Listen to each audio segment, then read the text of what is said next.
Жұмағали Қоғабайдың «Тосын сұрақ» атты ата мен немеренің диалогын қабыл алыңыздар. Түйіп қалғандай төбеден сұрақ қойды немерем. Ата, сіз айтасыз, көйлегінің етегі желбең-желбең етеді, ал кітапта жазылған Асқар таудың етегі.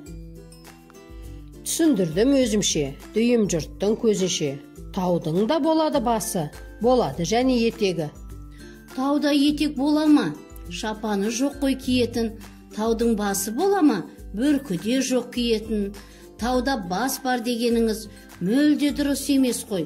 Бұл мағынада тұрғанда бас ұғым елес қой. Біліп тұрсаң бәрін, сөздің мәнін құрамын. Атаңның басын қатырып, несіне сұрайсың шырағым? Дейді маған немерем. Сіздің біліміңізді сынадым.